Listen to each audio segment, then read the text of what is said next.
দীর্ঘ দেড় যুগ পর দেশে আসছেন বিএনপির ভারপ্রাপ্ত চেয়ারম্যান জনাব তারেক রহমান। তার এই স্বদেশ প্রত্যাবর্তন উপলক্ষে ইতিমধ্যেই বিমানবন্দরে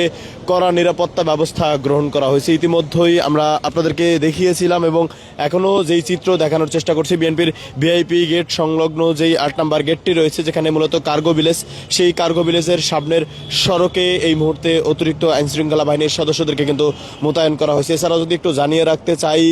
গতকাল রাত 12টা 15 নাগাদ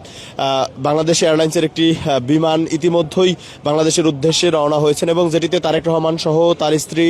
ডক্টর জুবাইদা রহমান ও মেয়ে জাইমা রহমানকে নিয়ে কিন্তু রাত 12টা 15 নাগাদ বাংলাদেশ হজরত শাহজালাল আন্তর্জাতিক বিমানবন্দরের উদ্দেশ্যে কিন্তু রওনা হন এবং সবকিছু ঠিকঠাক থাকলে আজ দুপুর 12টা নাগাদ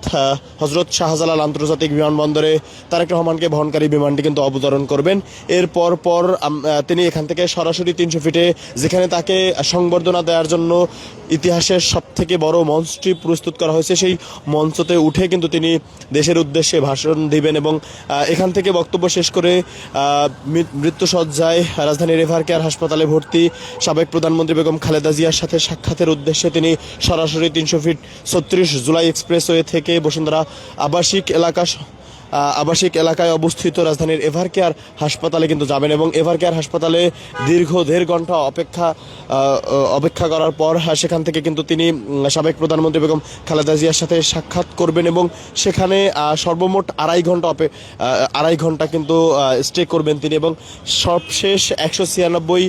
বাসায় গুলশানের উদ্দেশ্যে কিন্তু রওনা হবেন এবং এরপর পরেই আমরা দেখেছি যে আরও 2 দিনের কর্মসূচি কিন্তু ঘোষণা করেছে ইতিমধ্যেই বিএনপি, যার মধ্যে অন্যতম আজ যেটি তারেক রহমানের এই স্বদেশ প্রত্যাবর্তন এবং এটিকে স্মরণীয় করে রাখতে সারা বাংলাদেশ থেকে ইতিমধ্যেই আমরা দেখেছি যে নেতাকর্মীদের ঢাকায় আসার নির্দেশ প্রদান করেছিল তারা এবং আজ থেকে 2 দিন আগ থেকে কিন্তু রাজধানীর পূর্বাঞ্চলে 36 জুলাই এক্সপ্রেসওয়েতে অতিরিক্ত নেতাকর্মীদের উপস্থিতিতে ইতিমধ্যেই সড়কে যান চলাচলে কিন্তু কিছুটা বিঘ্ন ঘটেছে। আমরা রয়েছে এই মুহূর্তে ঠিক বিমানবন্দরের 8 নম্বর গেটে এবং সেখান থেকে কিন্তু আপনাদেরকে দেখানোর চেষ্টা করছি বিমানবন্দরে প্রবেশের ক্ষেত্রে কিন্তু ইতিমধ্যেই তল্লাশি অভিযান কার্যক্রম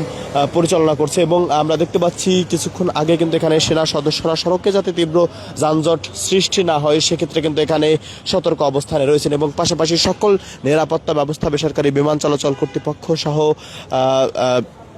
বিমানবন্দর কর্তৃপক্ষ ইতিমধ্যেই সকল ধরনের আনুষ্ঠানিকভাবে এখানে যত প্রক্রিয়া রয়েছে সবগুলো কিন্তু বসিয়েছেন এবং আমরা আপনাদেরকে আরও যেমনটি দেখিয়েছিলাম রাত 4টা নাগাদ এবং রাত 3টা নাগাদ যে এখানে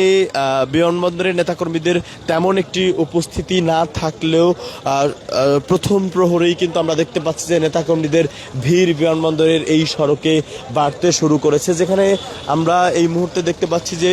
নেতাকর্মীরা আসলে সেনা সদস্য এবং পুলিশ সদস্যরা কিন্তু তাদেরকে বুঝিয়ে ঠিক সড়কের পাশেই দাঁড়ানোর জন্য অনুরোধ জানিয়ে সেই চিত্র কিন্তু আমরা এই মুহূর্তে দেখতে পাচ্ছি। আমরা দেখতে পাচ্ছি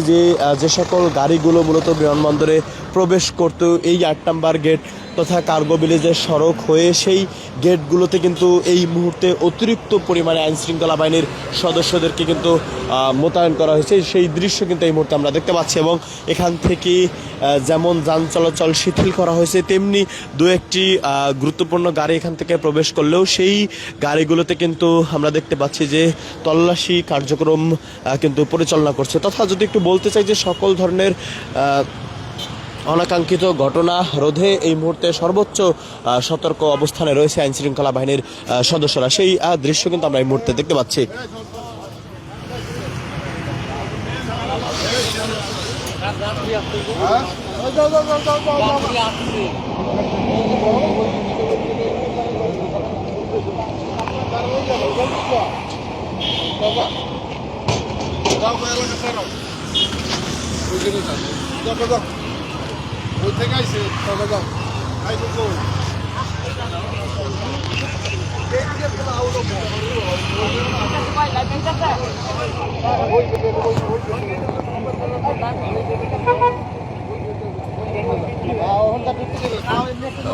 আমরা দেখতে পাচ্ছি এখনো যে সকল আইনশৃঙ্খলা বাহিনীর সদস্যরা রিজার্ভ ফোর্স হিসেবে ছিল তাদেরকেও কিন্তু এখানে নিয়ে আসা হয়েছে এবং অতিরিক্ত নিরাপত্তা দেওয়ার জন্য আসলে সকল ধরনের কার্যক্রমই সকল ধরনের ব্যবস্থাই গ্রহণ করেছে এবং এখানে আইন শৃঙ্খলা বাহিনীর উচ্চ পদস্থ কর্মকর্তারা রয়েছে এবং বিমানবন্দর থানা কর্তৃপক্ষ রয়েছে, সবাই কিন্তু এখানে উপস্থিত এবং নিরাপত্তার দায়িত্বে সর্বোচ্চ কিন্তু চেষ্টা চালিয়ে যাচ্ছেন। সেই চিত্র কিন্তু আমরা এই মুহূর্তে আপনাদেরকে দেখানোর চেষ্টা করছি এবং এই মুহূর্তে বিমানবন্দরে এই ৮ নম্বর গেট দিয়ে প্রবেশের ক্ষেত্রে কিন্তু সর্বোচ্চ নিষেধাজ্ঞা আরোপ করেছে তারা, সেই চিত্র কিন্তু আমরা এই মুহূর্তে আপনাদেরকে দেখানোর চেষ্টা করছি।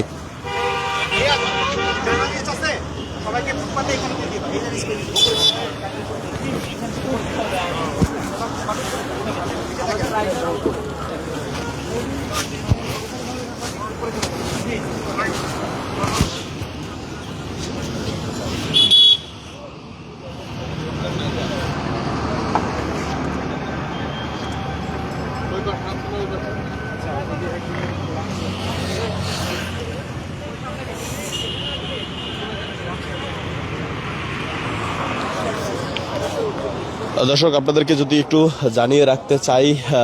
তারেক রহমানের এই স্বদেশ প্রত্যাবর্তন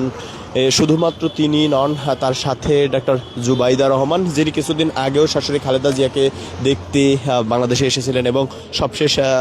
তার মেয়ে ডক্টর জাইমা রহমান কিন্তু তার সফর সঙ্গী হিসেবে রয়েছেন এবং কিছুদিন আগ থেকেই আমরা যেমনটি আপনাদেরকে জানিয়েছিলাম যে তারেক রহমানের সফর সঙ্গী হওয়ার জন্য কিন্তু বাংলাদেশ এয়ারলাইন্সের এই বিমানটিতে ইতিমধ্যেই বিএনপির একাধিক নেতাকর্মীরা তাদের টিকিট বুক করেছিলেন। তারা কিন্তু মূলত তারেক রহমানের সফর সঙ্গী হিসেবে রয়েছেন এবং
ভাই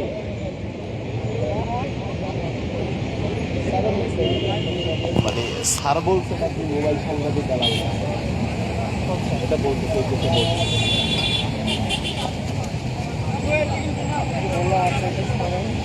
না ভাই, বাংলা নিউজ বললে আমাদের তো স্যারের পারমিশন লাগবে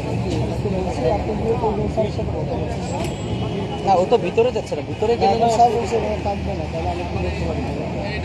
আপনি ফোন করেন স্যারের সাথে, ওই যে দাঁড়িয়েলা আসছে, ওই যে তারা আসছে, আপনার সাথে লাইভটা শেষ করে ভাইয়ের সাথে কথা বলতে